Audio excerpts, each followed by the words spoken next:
Okay, thank you.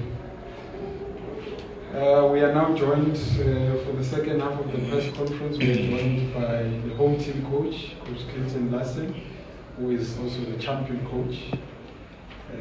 Coach, congratulations. Thank you. First of all, my initial question is just twofold. First, how are you feeling to be a champion once again, especially coming back to this venue and lifting the trophy, and then also your assessment of the 90 minutes. Sure.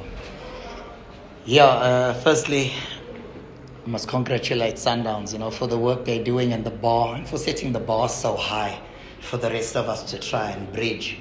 So congratulations to Coach Mamelodi's technical team and the club and players for the amazing football they're dishing out on a weekly basis. Always special to come back to my second home. I had 2 spells here with Celtics and some of the best supporters in the land or from this area. So it's always a pleasure to come and play in front of them. It's an honor. And deja vu, isn't it? 2012, nobody gave us a chance. We done it. This was a fairy tale story, this little team from Molechi, Polokwane. People were talking about 4, 5, and 6 nulls today. But I was quietly confident that our team could be a lot more competitive than that. And, going into the game, the first half, the whole intention was we knew we were going to see probably 30 to 35% on the ball. But our aim was to go into the break without conceding. And that didn't happen. And when Elvis Chipazeza went down with a knock, that's exactly what I discussed with my centre halves. Those penetrating passes to the feet of Reyners as well as Shalulile was starting to look dangerous, and that's exactly how we conceded. So that was very disappointing, not going into the break level. The other 2 chances were strikes from outside the box, which is what we wanted. No combination play to break us down. Both shots were from outside the box. The first one, Elvis made a good save to his left. The second one from Mokoena was tipped over. It was straight at him. And the third chance went in. But at half-time, we had to change things. People may say, why didn't you start that way? Well, I saw Arrow start that way. I saw Supersport start that way. And Marumo trying to press them from the top. And look what happened there. So we knew that was the right approach. We had some very good chances on the break to catch them. It wasn't to be. But I thought in the second half, we had to come out, be brave, play a little bit more. And what's very, very rewarding and makes coaches feel happy is when you work on something at training and it comes to fruition in the game. And the 2 goals were from the training ground, and I'm so happy for the players for executing it. And once again, happy for our club, happy for the supporters, but most importantly for this group of players. I've said it before, I'm so hard on them, and sometimes I feel bad for it because I understand they're not the most talented group. So I've got to try as the coach to squeeze every bit of potential, every bit of energy out of them in order for us to be competitive. And that's exactly what they keep giving week in, week out. And based on the second half performance, it was a deserved 2 goals we scored. And once again, Elvis had not as many saves to make as the Richards Bay game, but he dealt comfortably with what was thrown at him tonight.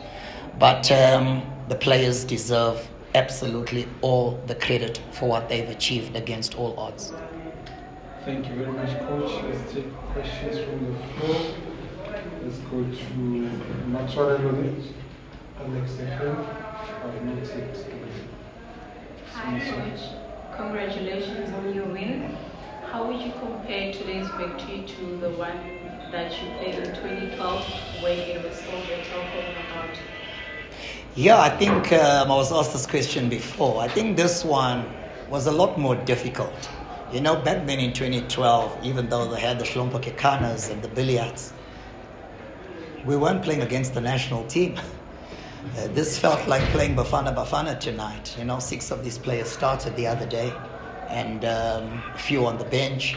So they've got so much quality. I thought that also. I had a lot more experience in that Celtics team in 2012. You know, the John Aruas, the Kurt Lenchis of this world, had lots of games behind them. And this group, I've got 6 of my starters have 6 games in the PSL. So in terms of the collective experience, we're very low in that department. So I think this probably ranks right up there, with my best achievement as a coach. 21 years of coaching. I started in 2003-04 season in Durban in the NFD with Durban Stars. It's been a long while, and I've only been to 2 cup finals, and that alone should tell you how difficult it is to get to a cup final. But I'm happy that I've been to 2 and won 2, so 100% record. Let's go to Smiso. Your homeboy. Good evening, coach. Evening. Congratulations on the win, obviously. Smith observing independent media. Coach, in your assessment of the game, you touched on how you had to sort of set up your side in a way that wasn't like all the other teams that Sundowns had beat. We've also seen you set up your team against Kaizer Chiefs in the league. Is this what a sort of reinvented Clinton Larsen looks like? Is this a side of you that you had to tap in, a side that many people might even describe as the dark arts of the game, the dirty stuff? Is this you reinvented, and is this you moving forward? I wouldn't say it's me moving forward, but it is our current game model based on the type of players that I've got to work with at the moment. We don't have the players to play a possession-based team, so I've got to try and find a way to still be organized but still dangerous at moments with the group of players that I've got. I've said this from the beginning, They're also a very coachable group of players, and I've said it before. My front 4 players, Makubu, Mashiko, Mekoa, Chiramadare, and Kakora. The way those 4 players work in and out of position is unbelievable. And credit for that must go to my fitness coach, Pedro Picaro. Now I've worked with him at Golden Arrows and Chipper. He's up there with the best. You cannot play this way if you're not a fit team. And we are a super fit team. So I want to thank Pedro publicly for the job that he's done, for leaving his job in Brazil and following me to the NFD when I called him. And, I think he's been rewarded now in some way for coming back to South Africa and doing the work that he's doing. But another young coach I also want to mention, besides my 2 assistants, Papi Zotwani and Jackie Ledwaba, is a young goalkeeper coach I found at Summerfield Dynamos. Fiston Kabwanga is his name. He used to be a goalkeeper and became a coach when I arrived at Summerfield. And I've worked with the Andre Broncos, former Bafana Celtics coach. I've worked with Milton Ninov, the Brazilian, and I rate him very, very highly, Fiston.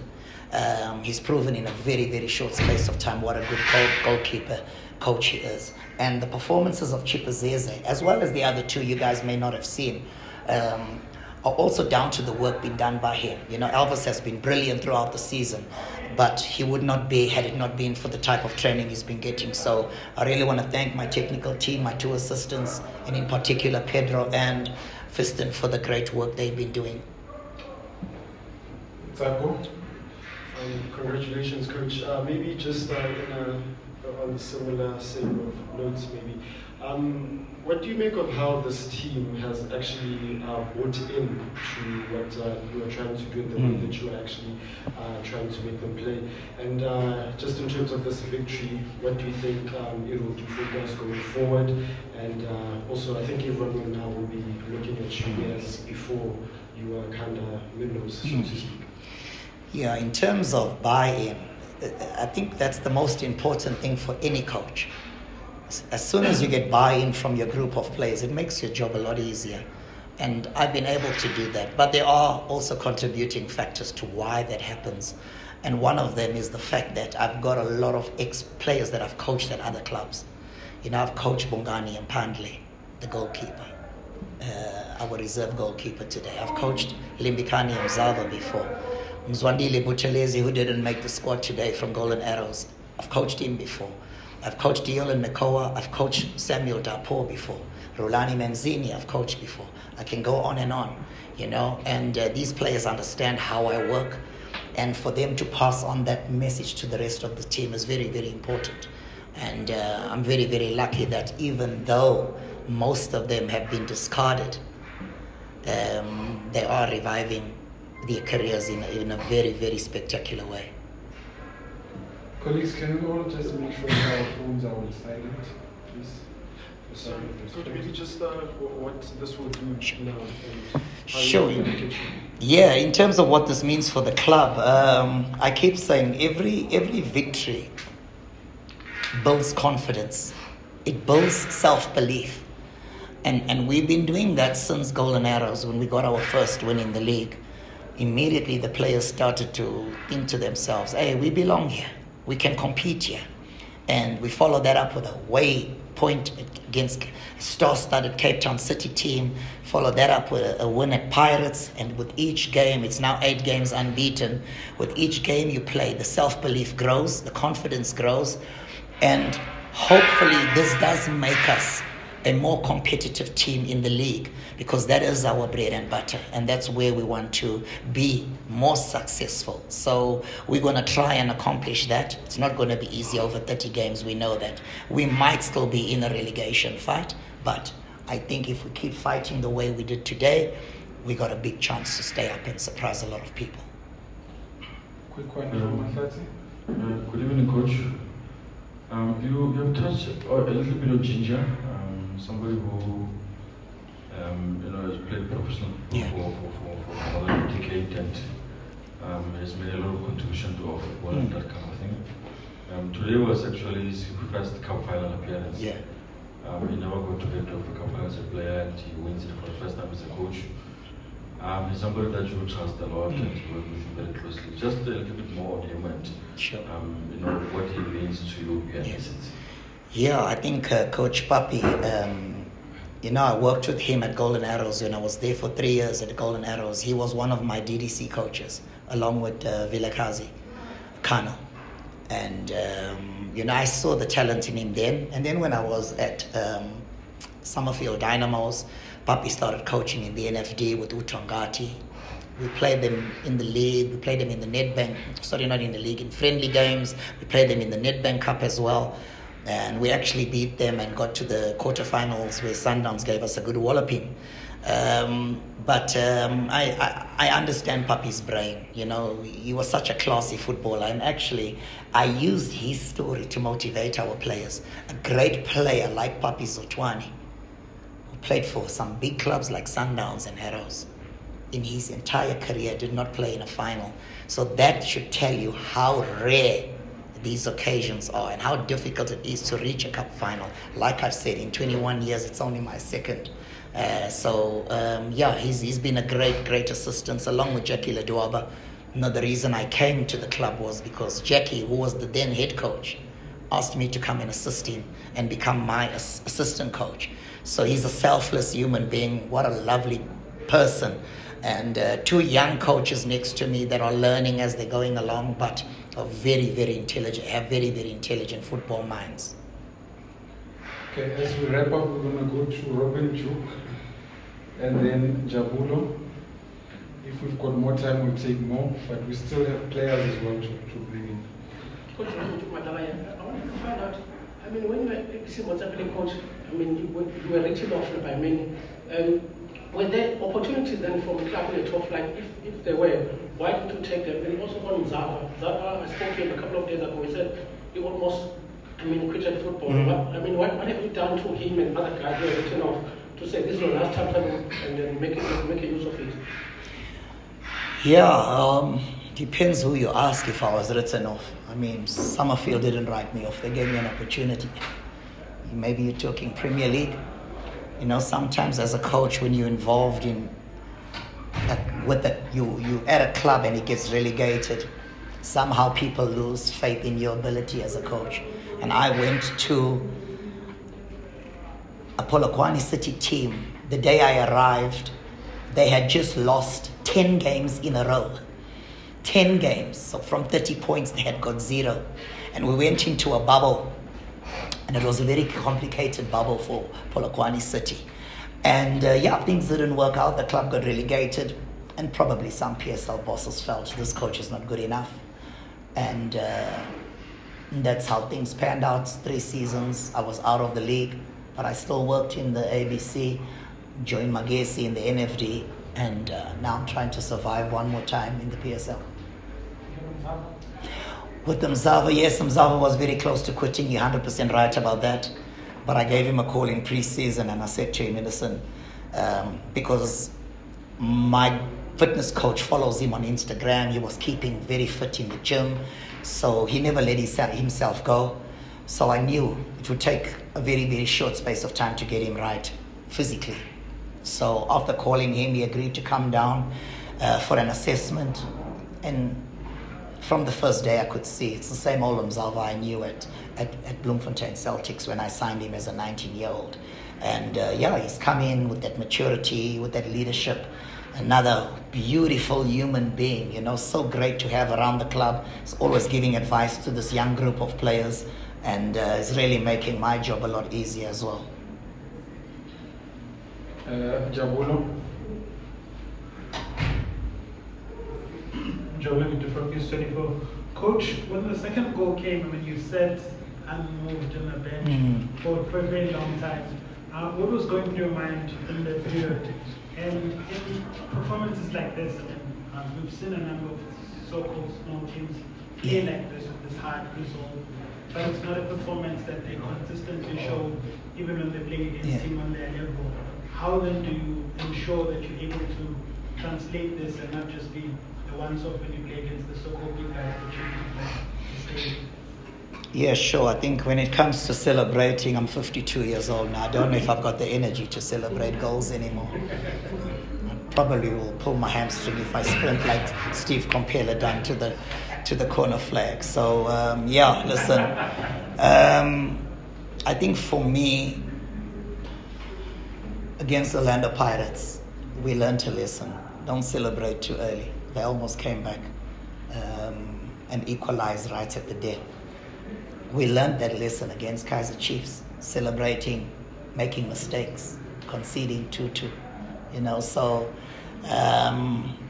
I'll try and work on my celebrations in the future, but for now, I'm just focused on the players. I'll try and keep doing as best I can with the little knowledge I've got, and hopefully these players can improve. Sorry, the second part of your question? Maintaining this performance, not only when you play. Yeah, I think that's going to come with experience. Performances are always going to fluctuate when you've got such a young, inexperienced group. So I think that midway through the season and maybe in the second part of the season, we'll start to see the team manage games a little bit better, start believing in themselves a little bit more, something we're lacking at the moment. So that will improve with time. Based on what I'm seeing from the players, they really are growing, and they just need to believe more in themselves. A lot of them are still doubting whether they're good enough to play at this level, and surely tonight proves that they do. Colleagues, I can see, I think we still have 10 more hands, but we won't be able to get to everyone. We still have players. I'm just going to take one, and it's going to be from a journalist from Limpopo, since we... so, can you guys just decide who's going to take it? Because there are two. Are you happy with it? Okay, sure. Coach Clifford, Capricorn FM. Coach, when you came to Magesi, the whole plan was to, make sure they don't go down. They were struggling. How would you describe the turnaround that you brought to the club, especially looking at the 2024 that we had, from getting promotion to scoring the Cullinan? Yeah, it wasn't easy when I arrived at the club. I think they had lost 6-0 to JDR, if I'm not mistaken, a week before I arrived. So, they were panicking, and a young coach like Jackie Ledwaba was feeling a little bit of pressure. And yes, in that first half of the season when I joined, it was all about stability, which we managed to bring to the team. And in the second half, I really had a strong feeling that we could push, because we brought in a few key players like Mikoa, like Dapo, Motsi Matima is another one. He's played a lot of games. Wonder Boy Makubu. And I knew that with this group of players and the players that had promoted the team from the ABC Motsepe League, we could put together a strong team. That is a promotion league. It's not a league to count your passes. And we had a few teams that were counting their passes in the NFD, and we were trying to score as many goals as we could to win matches. And I think that plan worked for us. You know, we were very direct. We scored 42, maybe 44 goals, I'm not sure. And we were very tight at the back with 12 clean sheets. So it was a very, very simple plan. You know, try and win games as quickly as possible and defend the lead. Simple plan, worked for us. Found ourselves in the PSL.